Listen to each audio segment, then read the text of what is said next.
Hello kids, इस video में हम लोग डिस्कशन करेंगे कि लिविंग्स की बहुत ज़्यादा डाइवर्सिटी हमें देखने को मिली थी, यानी कि large variety of livings present है अर्थ पे, और उन सब लिविंग्स का हमें क्या करना है, पर्टिकुलर नेमिंग देनी है। ठीक है, नेमिंग किसने जो दिया, कैसे दिया और किन की हेल्प से दिया, ये सारे क्वेश्चन इस वीडियो में क्लियर होंगे। सो हम लोगों ने लिविंग की क्या देखी थी, लार्ज वैरायटी देखी थी। ठीक है, अब ये जो लार्ज वैरायटी थी लिविंग्स की, उनके अंदर क्या क्या देखने को मिल रहे थे, हमें बहुत सारे डिफरेंट टाइप ऑफ प्लांट्स देखने को मिल रहे थे, एनिमल्स देखने को मिल रहे थे, माइक्रोब्स देखने को मिल रहे थे, एंड बहुत सारे अलग अलग तरीके के फंजाइज देखने को मिल रहे थे। ठीक है, तो इन सब की हमारे सामने बहुत ज़्यादा अमाउंट में हमें वैरायटी देखने को मिल रही थी। तो ये सारे के सारे हमारे लिए क्या है, लिविंग्स है। ठीक है, तो इन लिविंग्स का हमें क्या करना है, पर्टिकुलर नेमिंग करनी है, और नेमिंग करने के लिए एक सिस्टम की ज़रूरत रहती है, और इनकी नेमिंग करने के लिए हमें, और नेमिंग करने का जो प्रोसीजर होता है उसको हम क्या बोलते हैं, नोमेनक्लेचर। नोमेनक्लेचर, ठीक है। तो जो लिविंग्स का नेमिंग करने का जो प्रोसीजर था उसको क्या नाम दिया गया, बाइनोमियल नोमेनक्लेचर। बाइनोमियल नोमेनक्लेचर, ठीक है। तो इस बाइनोमियल नोमेनक्लेचर पे काफ़ी सारे क्वेश्चंस रहते हैं जो जनरेट होते हैं। देखो, पहली चीज़ तो आपको ये पता होनी चाहिए कि बाइनोमियल नोमेनक्लेचर किसने प्रपोज किया, प्रपोज्ड बाय, तो आंसर आएगा गैस्पर्ड बाहिन। ठीक है, यहीं पे ही सबसे बड़ी मिस्टेक होती है। अगर क्वेश्चन पूछा गया है प्रपोज का तो आंसर जाएगा गैस्पर्ड बाहिन। बच्चे यहाँ पे करके आएंगे कैरोलस लीनियस।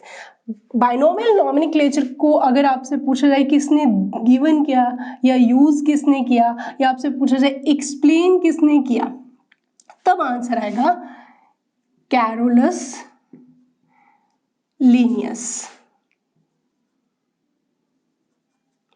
कैरोलस लीनियस, ठीक है। तो यहाँ पे कैरोलस लीनियस जो है उनको हम फाउंडर ऑफ बाइनोमियल सिस्टम भी बोल सकते हैं, यानी कि जो नोमेनक्लेचर का सिस्टम था वो कैसा था, बाइनोमियल सिस्टम था।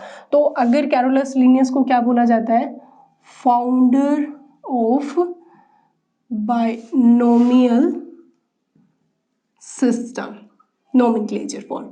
ठीक है, तो अब यहाँ पे प्रपोज और जो फाउंडर या गिवन एक्सप्लेन का मतलब क्या होता है। देखो, प्रपोज करने का मतलब होता है कि जो गैस्पर्ड बाहिन थे उन्होंने एक सजेशन दिया कि भाई जितने भी लिविंग हैं उनको एक पर्टिकुलर नेमिंग करना बहुत ज़रूरी है, और वो जो नेम है वो 2 लेटर्स का होना चाहिए, और जिसके अंदर वो उसको क्या किया जा सकता है, पहचाना जा सकता है इजीली हर एक एरिया में। ठीक है, लेकिन इस चीज को करने वाला कौन था, कैरोलस लीनियस। बताने वाला कौन था, गैस्पर्ड बाहिन। तो ये दोनों चीजें अलग अलग है। प्रपोज करने का मतलब है कि मैं अगर आपको बोलूं कि यहाँ से आप कहीं जाओगे तो पर्टिकुलर ये रास्ता है, ये बस या ट्रेन आपको लेनी पड़ेगी और ये पर्टिकुलर जगह आपको जाना पड़ेगा, और आप क्या हो कि आपने उस पर्टिकुलर रास्ते को फॉलो किया है और आप उस पर्टिकुलर जगह पे पहुंचे हो, तो आप तो वहां के क्या हो गए, फाउंडर हो गए, और बताने वाला कौन हो गया, गैस्पर्ड बाहिन। प्रपोज्ड जब भी वर्ड आएगा बाइनोमियल सिस्टम का तो आंसर हमेशा क्या जाएगा, गैस्पर्ड बाहिन जाएगा। अब क्वेश्चन आता है कि बाइनोमियल जो नोमेनक्लेचर है वो देने की वजह ही क्या है। देखो, अर्थ पे जितने भी, यानी कि ये पर्टिकुलर एरिया है, और एरिया पे मान लो कोई ऑर्गेनिज्म है, अलग अलग तरीके के ऑर्गेनिज्म है, ये मान लो कोई ऑर्गेनिज्म है, ठीक है, और इस ऑर्गेनिज्म को अलग अलग एरिया वाइज, अलग अलग लैंग्वेज वाइज, अलग अलग नामों से जाना जाता है। हम एग्जांपल लेते हैं आँख का। ठीक है, आँख जो है हिंदी में वर्ड यूज किया जाता है। ठीक है, आँख को इंग्लिश में कैलोट्रोपिस बोला जाता है, वहीं कुछ लैंग्वेज में इसको मदार के नाम से भी जाना जाता है। ठीक है, अदर लैंग्वेज में, इंग्लिश में कैलोट्रोपिस बोल दिया जाता है और अलग अलग लैंग्वेज में इनको अलग अलग नाम है। तो देखो, बात तो सिर्फ एक आँख यानी कि कैलोट्रोपिस की हो रही है, लेकिन ऐसे देखने में लग रहा है पता नहीं कितने सारे ऑर्गेनिजम्स हैं, यानी कि ऑर्गेनिज्म तो क्या है एक, लेकिन इनके नाम कितने हो गए 3। तो अलग अलग नाम की वजह से बड़ा ही कंफ्यूजन क्रिएट होता है कि एक्चुअल में एक ऑर्गेनिज्म आइडेंटिफाई हुआ है या मल्टीपल ऑर्गेनिज्म आइडेंटिफाई हुए हैं। ये तो सिंप्लीफाई इंग्लिश, हिंदी और नॉर्मल लैंग्वेज की बात चल रही थी। उनके अंदर लोकल लैंग्वेज में हर एक एरिया वाइज हर एक पर्टिकुलर ऑर्गेनिज्म का नाम क्या रहता है, अलग अलग रहता है। तो इससे बड़ी ही कंफ्यूजन होती है कि हम कौन से ऑर्गेनिज्म की बात कर रहे हैं। अगर हम सोचे कि हमने किसी ऑर्गेनिज्म को आइडेंटिफाई किया और लोकल एरिया के अकॉर्डिंग उसका नाम अलग है, वहीं किसी और जगह पे वही जो ऑर्गेनिज्म आइडेंटिफाई है वहां की लोकल लैंग्वेज के अकॉर्डिंग अलग है। तो बेसिकली तो एक ही ऑर्गेनिज्म है, लेकिन उनकी नेमिंग की बेसिस पे हमें क्या देखने को मिलता है कि मल्टीपल ऑर्गेनिजम्स आइडेंटिफाई हुए हैं, जो कि बहुत ही बड़ा कंफ्यूजन क्रिएट करते हैं। तो इसी कंफ्यूजन को दूर करने के लिए बायनोमियल नॉमेनक्लेचर का सिस्टम ओरिजिनेट हुआ। ये तो थी इनकी बात है। अब आते हैं कैरोलस लीनियस पे। देखो कैरोलस लीनियस जो है वो उनका खुद का नाम ये नहीं था। अगर कैरोलस लीनियस के नेम की बात करें, ओरिजिनल नेम की बात करें, तो कैरोलस लीनियस का ओरिजिनल नाम था कार्ल वॉन लिन। ठीक है, अब इस नाम को उन्होंने बायोनोमियल सिस्टम के थ्रू किस में रखा, यानी कि इन्होंने अपना जो नाम था बायनोमियल सिस्टम के अकॉर्डिंग इन्होंने अपना नाम क्या बना दिया, Carolus Linnaeus.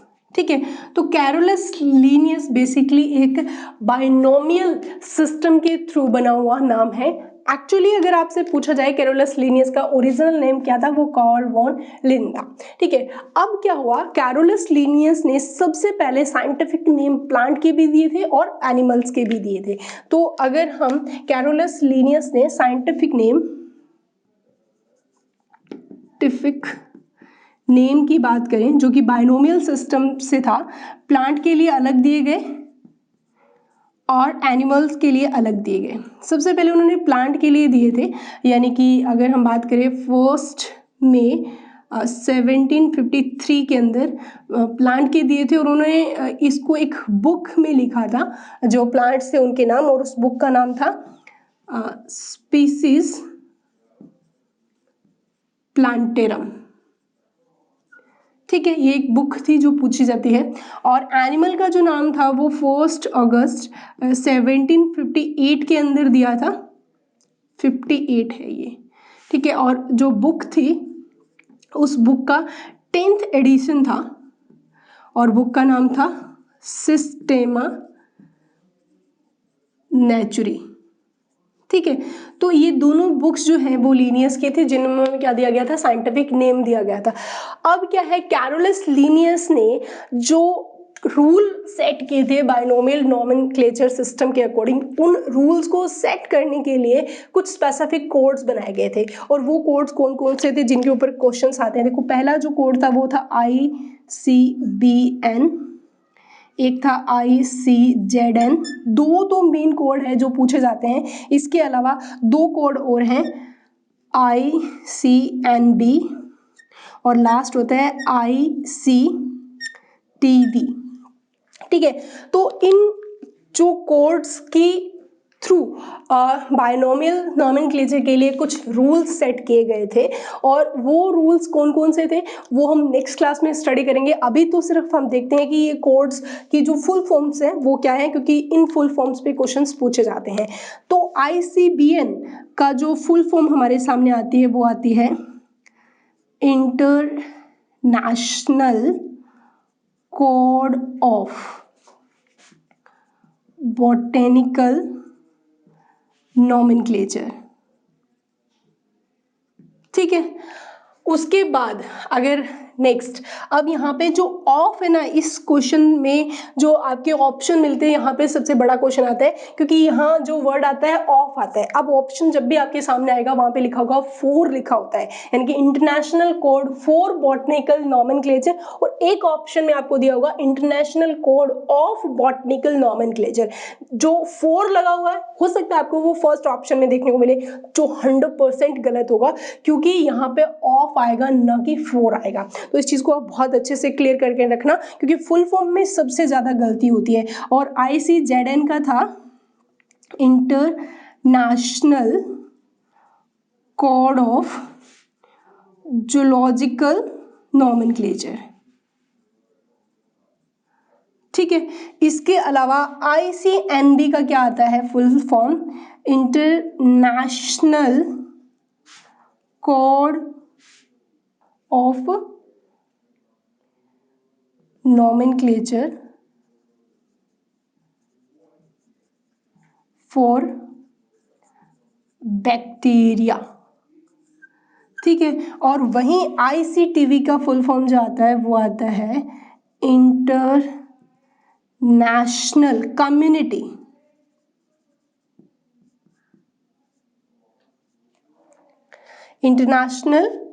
Community for taxonomy of virus.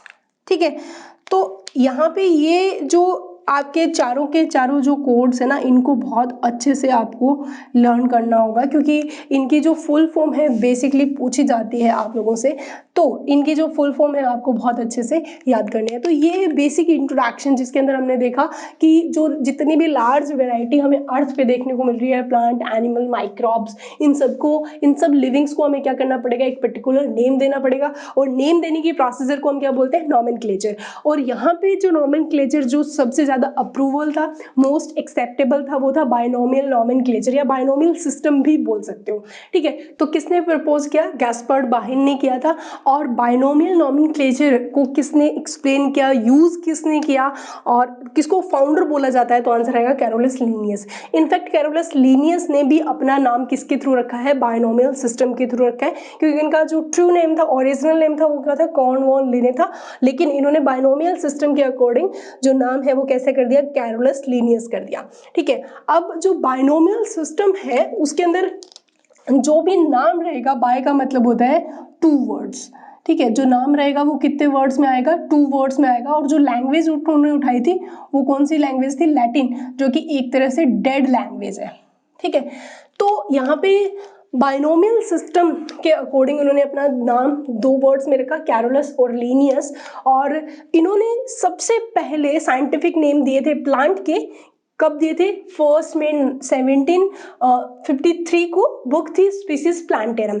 वहीं एनिमल के जो साइंटिफिक नेम थे वो दिए थे 1 अगस्त 1758 के अंदर, और बुक का कौन सा एडिशन था? 10th एडिशन था, और नाम क्या था? सिस्टेमा नेचुरी। ठीक है, जो नाम था वो क्या था? सिस्टेमा नेचुरी। इसके अलावा जो बायनोमियल सिस्टम के लिए जो रूल्स बनाए गए थे वो पर्टिकुलर कुछ कोड्स थे, उन्होंने सेट किए थे। ICBN, ICZN और ICNB और ICTV, इनके जो फुल फॉर्म्स है वो आपसे बहुत बार एग्जामिनेशन में पूछे गए हैं। तो ये तो था हमारा बेसिक इंट्रोडक्शन किसके बारे में? Binomial system. अब हम देखते हैं कि किसी भी ऑर्गेनिज्म का हमें एक साइंटिफिक नेमिंग क्यों करनी है। तो रीजन सीधा सा है कि एक ही ऑर्गेनिज्म के अदर लैंग्वेज में, लोकल लैंग्वेज में अलग अलग नाम होते हैं, जिससे काफी सारा कंफ्यूजन होता है कि हम एक ही ऑर्गेनिज्म की बात कर रहे हैं या बहुत सारे ऑर्गेनिज्म की बात कर रहे हैं। सो यहाँ पे बहुत ही ज्यादा जरूरी हो जाता है हमारे लिए ये सेट करना कि जो भी नेमिंग है वो एक जैसी होनी चाहिए, चाहे वर्ल्ड के किसी भी कोने में जाके हम बात क्यों ना करें। सो इसके लिए हमें कुछ रूल सेट करने पड़े, जो बायनोमियल नॉमेनक्लेचर के अकॉर्डिंग कैरोलस लीनियस के साथ कुछ कोड से मिलकर सेट किए थे। वो रूल कौन कौन से थे वो हम नेक्स्ट क्लास में स्टडी करेंगे। तब तक के लिए stay happy, keep studying, thank you.